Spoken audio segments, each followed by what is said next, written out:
Hey, I'm so glad to be here today and so excited because we're with Michael Graham, the co-author of the book, The Great Dechurching. It's a great, great book. It came out about a month and a half, 2 months ago, and Yep.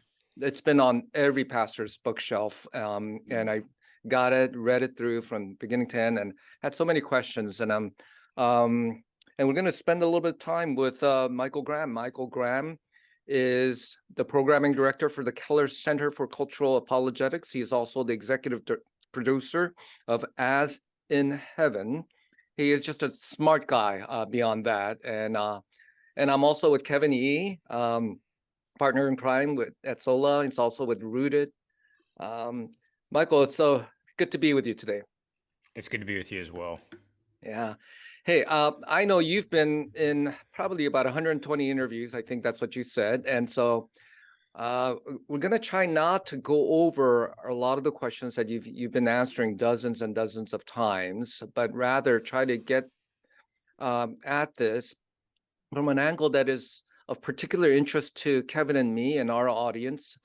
And our audience is the Asian American church or Asian American pastors. And that's a segment that we're most interested in. So if you would humor us with that. Of the 7,000 and of the 3,000, what percentage, if you know the answer, were Asian Americans?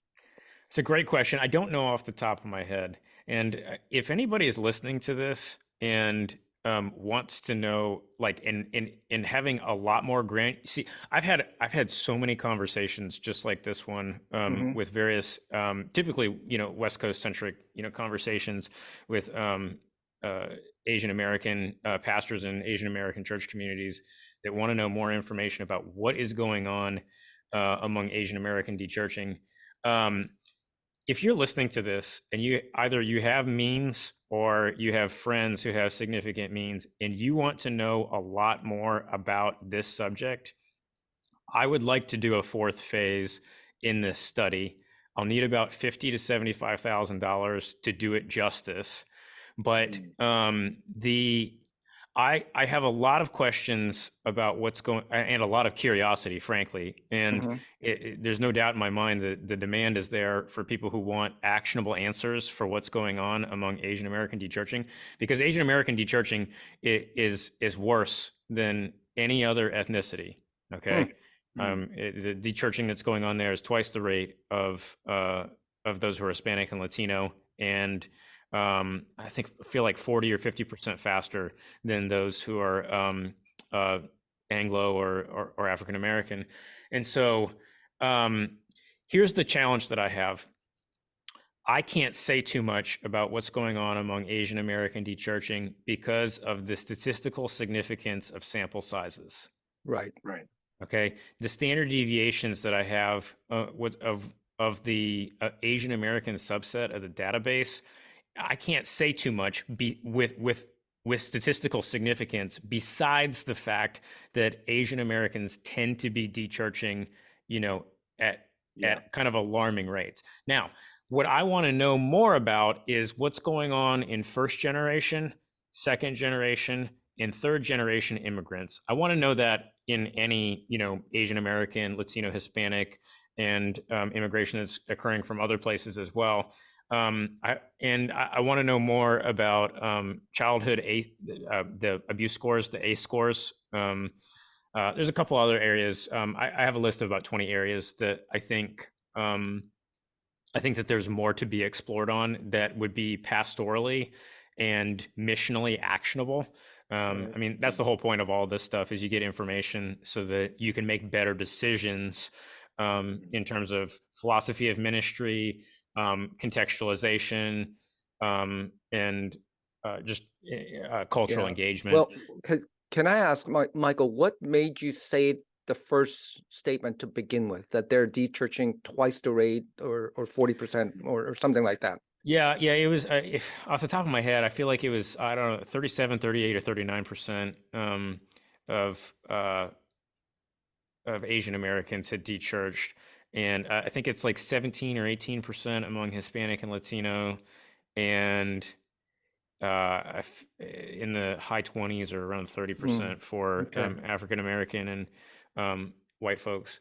So, Mhm. but I don't what I'm not sure about because of the sample sizes is is some of this because of the kind of the departure say second or third generation Asian Americans departing from say a non-Christian religion. Maybe they're leaving Shinto or Buddhism or a different tradition like that, or is it more out of Christianity? I mean, we do know if we do know if people were leaving those things. What I just don't have is a sample size that's large enough to be able to say, it's just I'm not comfortable with the standard deviations Right. making significant pronouncements of, oh, like here's what's happening. Yeah. Asian American dechurching is happening faster.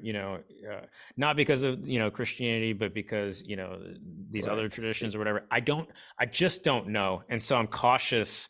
You know, I'm a Okay. math science And person, so is Ryan, and right. so I wish I You, could say more. I just don't know. you can't look at Pew Research, you might want to look at the link, and I Yeah, was yeah, I saw that. The religion among Asian Americans. Yeah, Pew right. That might Research. be Yep. something to look at. I was talking to sociologist Jerry Park from Baylor University, Mhm. and they do not they, but he's involved with the research. I believe it's Hartford Institute that they do it every 2 years or something. Um, I was talking to him. He says that Asians are typically underrepresented, undersampled. Whenever Correct. these types of research are done, several reasons. They Asians, well, the language barrier is always an issue, Mhm. and so you might get, if you're getting like X number of Asian Americans who've dechurched, a part of that is you're not, it's not being balanced out by those who can't speak English, who are Right. still remaining in the church. And the Right. English speakers may be dechurching a little faster because they're leaving the immigrant church and they haven't gone to that phase of life where they're coming back to the church. And he also said, and I agree with him anecdotally, that Asian Americans typically don't like to express themselves in surveys. Um, Correct. and so, Kevin, what is your thought on some of these things? Well, I mean, yeah, this has always been one of the things whenever there's a book written like this or there's surveys done. The question we always have is how did you survey the first generation? Because that's, traditionally been an issue. Um, the Pew Research study actually, I think, lines up, Michael, with some of the research that you guys have seen, because they said 32% or 34% of Asian Americans are affiliated with Christianity in 2022, 2023 versus what it was 42% in Yep. 2012. Mhm. And so those numbers seem like they're pretty accurate. So I appreciate the fact that you're humble enough to say that you don't have all the data yet, and so the answer right now is I don't know. But at the same time, I do think that there's a combination of the stuff that's going on generationally that we have to take a look at that I think is huge and key to sort of understanding what's happening in the Asian American church. But at the same time, I also think that we have enough of the data to suggest that there's definitely something that we need to look into. So I'm pretty concerned about these numbers. I'm pastoring right now that sort of college to young adult age group, the group that traditionally is the one that's dechurching faster than anybody else. Correct. And so, I know that in your book you mentioned a ton of things that pastors need to be concerned about, pastors need to be thinking about with regards to this group. But I'm wondering what you have to say to those of us that are in the thick of this kind of ministry, where we are dealing with students, families, and young adults who are mobile, very, very mobile. I think that's probably the hardest part of being a pastor right now is the fact that with that particular age group, they're so quick to get another job in another location or go mobile and or work remote and travel here and travel there. And even for the ones that are in town, they love their travel, right? They love taking a break on a weekend, and so their attendance is down. And I'm afraid, looking at all the data, that like, oh, is this the stuff that makes it so easy for people to just kind of fall out of church? And so, yeah. All right. So there's three things I want to talk about there: students, parents, and then the reality of like ministering in an upwardly mobile context where people move in, up, and out. Um, Let me start with in, up, and out. Okay. So if you're in a place where there's a lot of education, or if you're in a tier 2 or tier 1 city, or even tier 3, there's a lot of in, up, and out. People move in, they move up, they move out. That's not the only path, but that's one of the larger migratory patterns, that we can see in the United States, and certainly, in contexts like both of yours, and in LA and Orange County, in Southern California. So it's definitely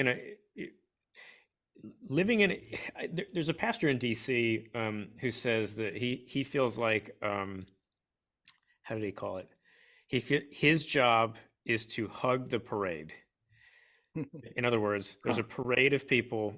It's almost like they're not even like stopping. They're at their church for 2 to 4 years, and it's almost like the parade is moving, but he's standing in the middle of the parade. And the job of us as pastors is to hug the parade as it's kind of walking past us. And so the reality is the market forces and everything else that kind of causes that phenomenon, those are things that we cannot control. And so we have to live with and adjust contextually to those realities. We can bemoan them all that we want, but there's nothing that we can do about that tide. And so we have to choose to invest in people that we know will not eventually become pillars in our church. That's just the reality. And if I do that, and you do that, and Steve does that, and we all choose to hug the parade, what then happens is that when, Steve's sending me somebody to me, and I'm sending somebody to Kevin, it's all as if we invested in somebody who was going to be a pillar, and people come to you in a much better place in terms of, their whole person and the whole man in terms of, the gospel of the kingdom. And so there has to be a level of embracing the stewardship of, we're going to hug the parade, and we're going to choose to make investments in people that we know that are only going to be here for 2 to 4 years. And we're going to do it because we're doing kingdom work, and we want to bless the other people and the other pastors and shepherds, to where they're going next. That's the first thing. So, here's one other thing on in, up, and out. Okay. When somebody is moving, it is a pastoral emergency, whether it's on the departures or arrivals side of a move. Okay.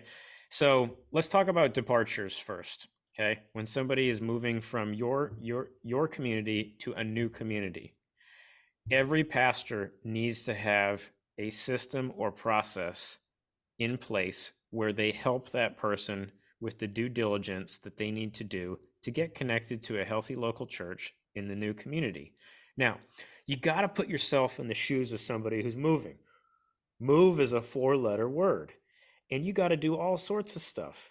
You got to pack up everything, and, do all that. You got to unpack it, another thing. You got to get all the new doctors and dentists and insurance and all the, dentists and CPAs and all that stuff, and all the stuff with schools and, and buying, potentially even the buying and selling of properties and all that stuff. I mean, we have to be empathetic to the people who are moving. There's a lot that happens in all of that. Now, as pastors, we are right, both biblically and in terms of our role, to say, hey, actually the most important thing, here for you is that you make sure that you find, a healthy gospel, a gospel-centered church where you're going. But, we have to remember all the other stuff that's there. And man, what a loving thing to do. Now, maybe you're listening to this and you aren't even clergy. Well, great. You have even more time, probably, potentially, on your hands. And if somebody, that you love and you care about in your church is moving, well, guess what? I want you to do something. You know where the new community that they're moving to, and what you can do is you can do more than just websites. Okay. I want you to help that person start with the websites, start with the various church search engines, with the Gospel Coalition, Nine Marks, or what the various denominations that your tradition is. And you can start there. You can go onto those different websites and of the churches in that area, and hopefully local and proximate.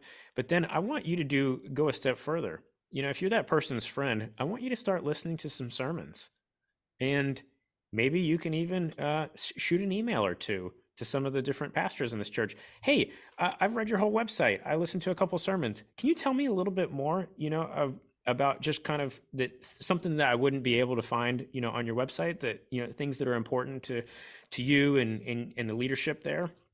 And then what you can do is that you can provide a digest of what you learned, and you can share that with your friend, who's moving.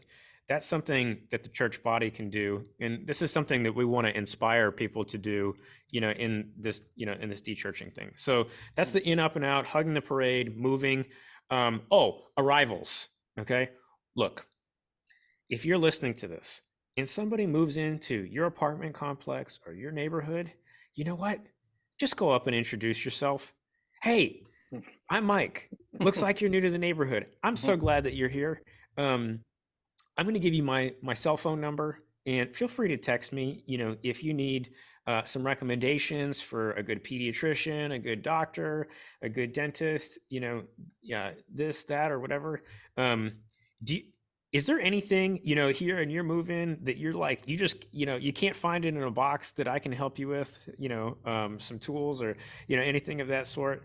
And then, sometimes those conversations might progress a little bit. You might find out, something about them, and maybe there ends up being an opportunity there. Somebody reveals something about themselves, like, hey, I just want to tell you, I love my local church. I go to such and such church. I love it. I'm sure you probably already done some research, and maybe you've already got a place that you're kind of looking at. But if not, would love to invite you to come here this Sunday, and if you're game, love to grab lunch or whatever after. So moving is an emergency pastorally. It's the number one reason why people do church, and we got to help people better in kind of the handshake between churches. Yeah. A long time ago, everybody kind of stayed within their own denomination, and most denominations had membership transfer processes or whatever.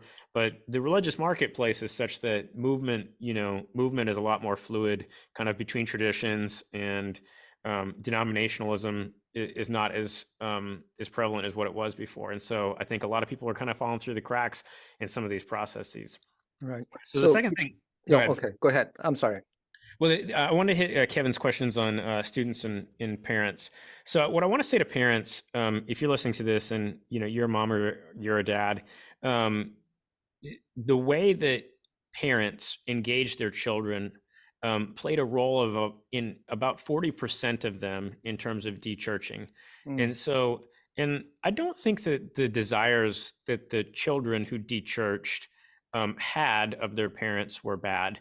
The top two things that they said that their parents could have done differently that would have helped them not dechurch were two things. It was they wish that their parents embodied the fruit of the Spirit more. And they wish that their parents basically had better active listening and empathy. And so if you're a parent, and let's say there's significant friction between you and either an adult child or even a non-adult child on these kinds of things, I want to give you some freedom. And here's what I want to say. Let's say there's significant disagreement between the two of you, either on religious things or political things or cultural things or sexual things. Well, there's ways that you can, there's a difference between validating emotions and affirming ideologies. Okay. So let's say somebody has, a child has had some pretty negative experiences, and maybe some negative experiences that the parent did not also have. Well, and maybe those things have influenced the ways in which there are differences and disagreements between parent and child. There's a difference between validating, oh my gosh, son or daughter, like, I'm so sorry, I'm not sure that the way I've engaged you on this subject has been has been the best. And I was thinking about just some of your experiences, and that must be really, really hard. And I just wanted to tell you, I'm really sorry about, those experiences.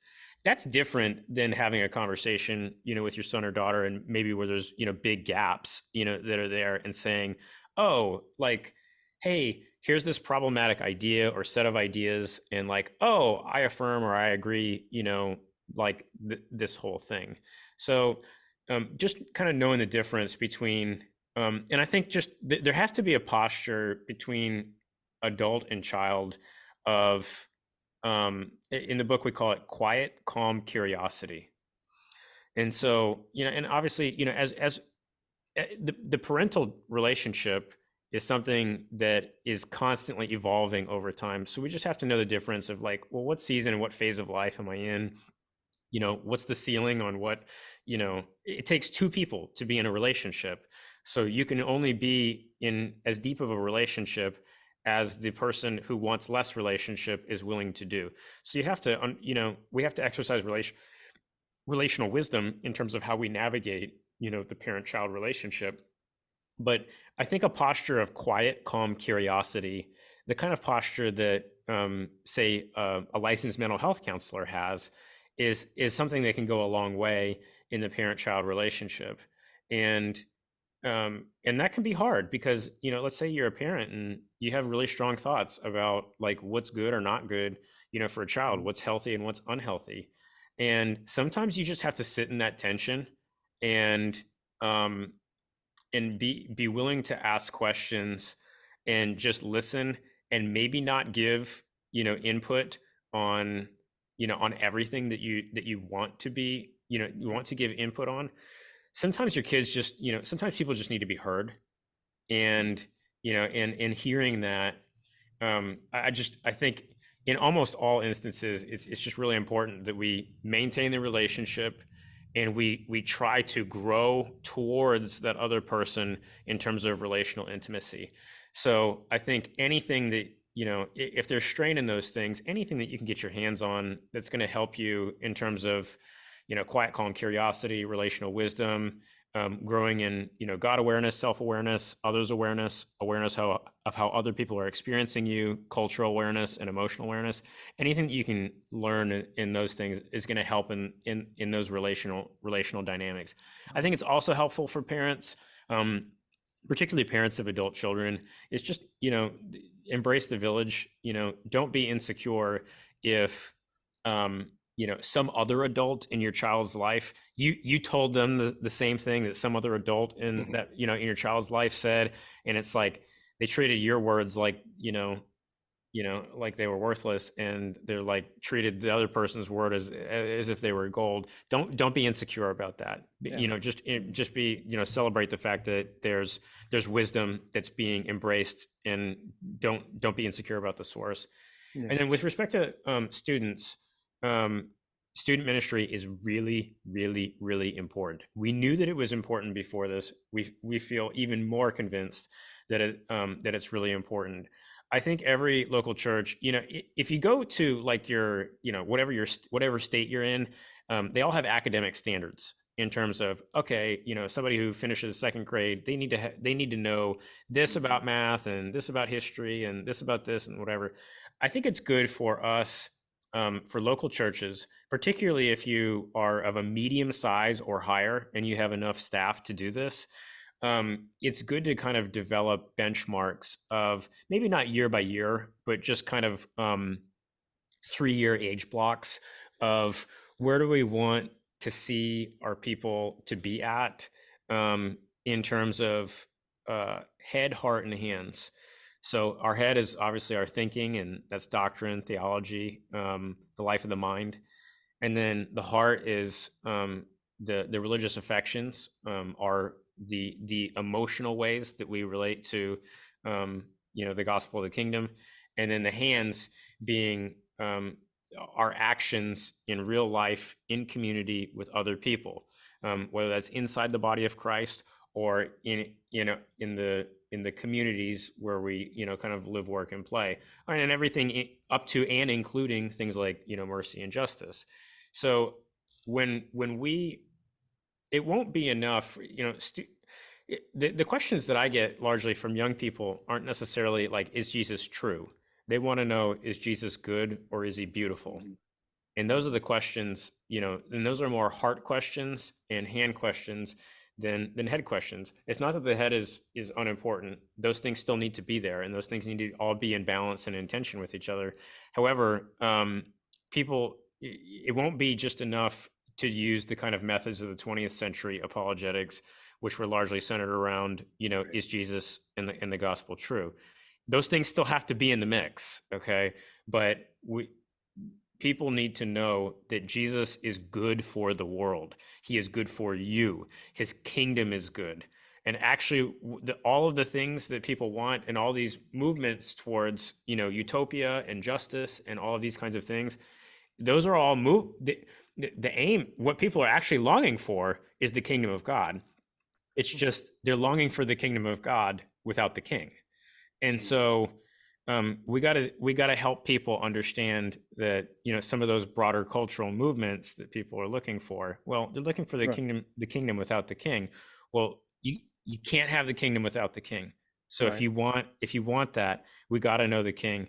And so with students, there's a lot there that's left to be desired. I think from the last 30 or 50 years of evangelicalism, of really telling a better story. Yeah. So So and yeah, and thank you, and Kevin. I mean that's right up your alley with Rooted and Yep. all the ministries that you've been engaged in. It's so helpful. I love what you said, and you've actually answered questions that the questions that I was going to ask. What do we do when Asian Americans, young Asian Americans, transition to college or post college, etc. You mentioned three things. Create a network of churches or lists that we can give out, research them, etc. As parents, what we need to do, and as churches, how we need to prepare, etc. Going back to something Kevin kind of mentioned indirectly is, Kevin, you're working with youth and young adults, right? Mhm. People who are highly mobile. And you, in your book, said those between the ages of 13 and 30, I believe, are some of the most dechurching groups of people. Now, add to that the Asian American dynamic, where a lot of them are growing up in a church that's an immigrant church of a different language. yep. And so they're compelled to move on because they don't speak the language of their parents, the immigrant language. And also, Asian Americans are one of the most ambitious group in terms of college. 70%, go to college, highest of any racial group. And so there's a greater likelihood that the Asian American will go away for college and they will leave the immigrant church. Uh, and and and so when they're there, so they're going to make several moves where the non-Asian Americans may only make like one or two moves, and so it's especially incumbent upon us to figure some of that out. And so this de-churching phenomenon is more important and compelling for us. Um, what is something else that you mentioned in your book, which I found really helpful, is belonging. You said there were three components: believing, behaving, but belonging is where sometimes we fall short, Yep. right? For Asian Americans, and when our college students go to their university or go to a major city and they, try to find a church, they've already been uh, uprooted from the church of their parents and grandparents if they had one. So they're less tethered to their faith tradition to begin with. And they're at a new city. They're going to try to check out a Tim Keller church or something like that. What typically we find for Asian Americans is that it takes them longer to get plugged in, if ever. So if it's a majority culture church or a multicultural church, Yep. they're a lot more hesitant to belong. Um, what is your finding there in terms of Asian Americans or people of color, or do they tend to belong better when they're of similar, ethos? This is a very important and very complex question. and I'm not sure that there are good answers, but let me try. Um, the first thing I would say is just, and this is broadly, this is not just Asian Americans. When you're sending somebody off to university, ideally you want to see both a campus ministry and a local church at the same time. Okay. And maybe between those two things, with the, maybe there's something there on a campus ministry side of things where the belonging is maybe an easier step in than maybe a majority, something that's more of a majority culture, Tim Keller type church, where you can have, I'm second generation Korean American, here's a student union where it's like, okay, I can find 15 other, or 30 other Korean Americans, that had a Presbyterian background or whatever. And, there can be some stuff that's there that, while it isn't the local church, that's a parachurch ministry, but it can help fill in the gap or satisfy some of those needs, so that there isn't like a total drop off, that's there, even if the church is like maybe not a bridge too far, but there's more cultural distance there that's ideal. I mean, look, I'm second generation American. My family came here in 1946, and from Canada, but it's like nobody knows that, I haven't, that I have only been here, for 2 generations.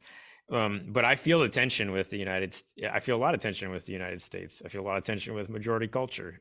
My children are both African American, and I spent a lot of, I cut my teeth ministry wise abroad with Campus Crusade for Christ in Europe. And there's a lot of things about America that don't necessarily, that aren't really my favorite. I'm grateful for America. America's been very good, been very good to me and my family, in terms of, the family of origin that I come to. But it hasn't necessarily been the case. America has failed in many ways, my children.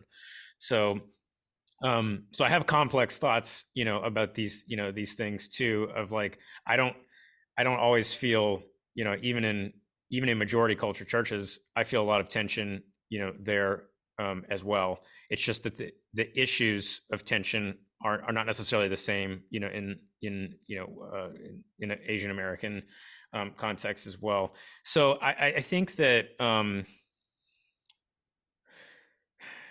this is a problem.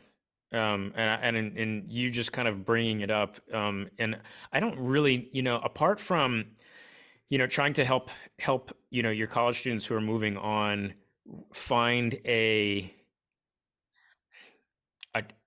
gospel-centered church that will have some categories for the kinds of experiences that, kind of some of the third culture things that those students are walking into. I mean, I think that's part of the due diligence of you because like, you can't expect your college students to have the maturity to know, oh, like I need to go to a church that's going to have categories for me as a third culture, person here in America. And it's going to, is going to go the extra mile, at kind of making me, belong in their church community. I think the other piece to that due diligence is seeing what's there, from a campus ministry side of things. And I just don't feel comfortable, really when anyone's going off to university. I want to have, I make dials to the campus to the campus ministry staff who are there. And I actually connect those people with those campus ministries before they're even, moving in on campus, so that I feel like that there's a very clean handoff that's taking place. And I also, we always give lists of, here's 3 churches, in your new university city that we recommend, and here's the email addresses and or phones for for at least a pastor on each of those staffs. So that's what we do. But what you're talking about though is an additional layer, an additional dynamic. There's greater risk here with this than than what we normally see. Yeah, I mean, we're almost at the top of the hour. We can keep talking, but and there's even further layer when they get married, they have kids, and they're kids reach like kindergarten and they're thinking, okay, we need to be in not in an urban setting, but in a suburban setting where there's good public school district. And when they visit a majority culture church as a family, how are they received as a family? Can they develop long-term friendships? And the stickiness is just different. That's what we often find. Hey, we're almost at the top of the. Any last word, Kevin? Yeah, I'm actually really curious because this was one of the questions, especially that you had prepared with regards to the college education part. So, Michael, one of the things that you guys discovered was that college education actually, one of the findings was that, going to college doesn't necessarily mean actually that you're more likely to leave the church. It's actually that you're more likely to stick around because you've been inoculated to some degree.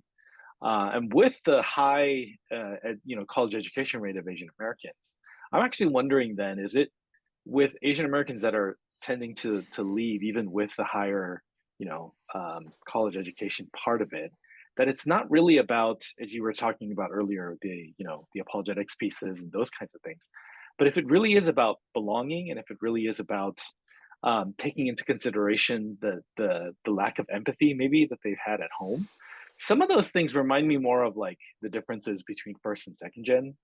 Like Yes. that conversation seems like it's a much larger issue than just some of the other things that I think Christian leaders have been talking about. And so with that, I'm wondering if those are some of the answers, or those are some of the things that you guys have heard that would be helpful in this conversation, and maybe that's a bigger part of the research that needs to be done. Yeah. So among people who left evangelical churches, if you got a graduate degree, only 3% of the evangelicals with graduate degrees dechurched. Yeah, and we're all 11%. doctors and lawyers, Yeah. by the way. So I Yeah. mean, And so but you've already hit the nail on the head, Kevin. I mean, I can't prove this, scientifically, but I mean, both qualitatively, pastorally, from my observation and experience, I think what's going on there is it is a belonging issue, and the Asian American dechurching that might occur from highly educated, Asian Americans, it's probably a mixture of, the rhythms and habits getting out of whack from all of the various moves, combined with some of the challenges of the first versus second generation, combined with Asian American friction with majority white culture. You put all of those, each one of those things is going to compound on the other, and so I think that there's just it's a highway with a lot of off ramps on it, and you know we shouldn't be surprised when one of those, even unintentionally, gets taken. Yeah, and it's a great way to end. And Kevin, that's homework for you in the work that you do with Rooted, as well as the Asian American Youth Workers Conference that you guys are going to be putting on 2025, I believe. mhm. It's work for us for the Asian American Leadership Conference that we're working on for next year. And a greater dialogue for between the Asian American Church and some of the work that you're doing, Michael, with TGC and all. We all have the same goal. We want to make disciples of all the nations. That's right. And we need to figure out how we're going to do that. Hey, Michael, thank you so much for the time you've given to us. Your work, I don't know if you had intended to be so important, but I know that now when I'm talking to church leaders, we often talk about the Great Dechurching as the rise, as well as the rise of the nuns. We're kind of talking about it, the flip side of the same coin. Yep. And so thank you for putting language to that and putting categories and giving us hope for all of that. All right. And hopefully our paths will cross again. All right. Well, good. One thing I just want to leave with everybody who's listening to this, I forgot to mention this before. Over half the people who have left, churches and houses of worship in this country, they're willing to return today. So, and that was surprising to me. And the fact that it really looks like most of the people who you have a conversation with about these kinds of things, it's not going to end the relationship. So what I want to tell you, if you're listening to this, take relational risk. Take relational risk. The advance of the gospel requires relational risk. You got to take it. Trust me. See what God does. All right. Thank you.